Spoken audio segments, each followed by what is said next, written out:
Nous continuons ce matin avec notre lecture et commentaire de notre livre à l'étude, Le bonheur est en vous de Marcel Auclair. Comme je l'avais expliqué dans les 2 premiers articles, ce sont des petits articles que l'auteur publiait dans un magazine dans les années 50-60 pour remonter le moral aux gens qui en avaient besoin.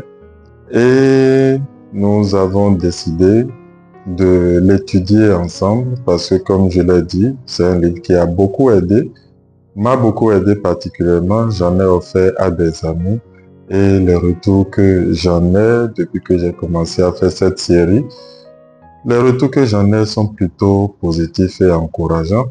Et j'espère vivement que cette série de lectures commentées vous aidera aussi. Donc nous continuons aujourd'hui avec l'article 3, dont le titre est « La pensée germe ». Et dans cet article, l'auteur nous dit qu'il n'y a rien autour de nous qui n'ait d'abord été une pensée. Vous ne faites rien sans y avoir d'abord pensé.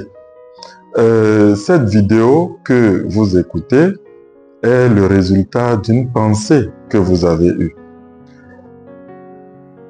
Le moindre de vos gestes naît d'une pensée. Chacun des événements de votre vie a sa source dans une pensée.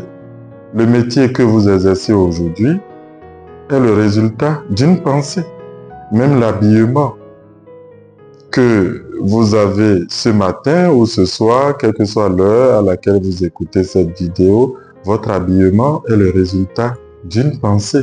Votre style de vie est le résultat d'une pensée. Les fonctions mêmes qui s'accomplissent dans notre organisme ne se font pas toujours sans l'aide d'une pensée. Votre digestion peut être gênée par une pensée d'anxiété et votre respiration peut s'accélérer par la simple idée d'une oppression ou d'une difficulté que vous anticipez. Chaque pensée est une graine appelée à germer, à pousser, à fleurir, à donner des fruits. Or, que font la plupart des gens? La plupart des gens agissent comme un jardinier fou qui sèmerait de la mauvaise herbe et s'étonnerait de ne pas voir pousser des fleurs, ou qui sèmerait du chien-dent et s'étonnerait de ne pas récolter du maïs ou du blé. Donc, nous semons quotidiennement, continuellement, avec vigueur, des pensées de pauvreté, de disputes, des pensées de maladie. Et nous nous étonnons plus tard de ne pas récolter tous les bonheurs du monde. Si vous n'êtes pas satisfait de votre existence actuelle, si vous n'êtes pas satisfait de votre champ, de votre verger, s'il est envahi par des ronces improductifs, des ronces d'aridité, vous accusez le destin, n'est-ce pas? Au lieu d'accuser le destin, au lieu de désespérer, posez-vous sérieusement une question. Quelle pensée ai-je semée? Êtes-vous certain de n'avoir admis dans votre terrain intérieur que des pensées d'amour, vous qui vous lamentez de ne pas être aimé?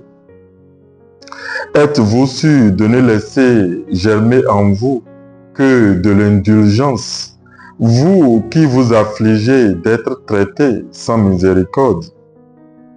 Pouvez-vous loyalement dire que vous avez fait de copieux semailles de pensées de succès, vous dont l'existence est un perpétuel échec? Toutes les choses prennent naissance dans notre pensée. Les événements n'ont d'importance que dans la mesure où nous leur permettons de déposer en nous des pensées négatives, destructives. Connaissez-vous un champion de quoi que ce soit qui se présente sur un terrain avec la certitude de perdre? Pensez-vous que lorsque Usain Bolt va s'aligner pour courir les 100 mètres, il y allait avec la certitude d'être battu? Ou que Cristiano Ronaldo ou Lionel Messi, quand ils entrent sur un terrain pour jouer un match, c'est avec la certitude de perdre ce match?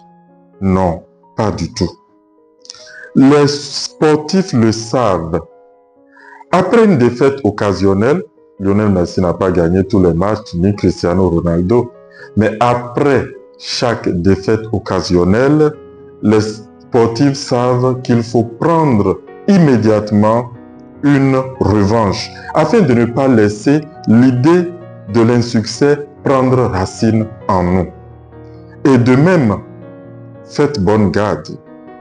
Reconnaissez que ceux dont vous admirez la réussite gardent dans les difficultés une espérance inébranlable.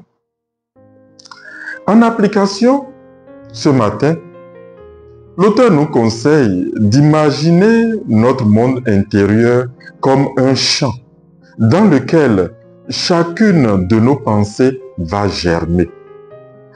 Elle nous demande de contrôler les sentiments et les idées qui nous traversent et de nous poser la question, mais quels fruits ces pensées, ces sentiments vont donner?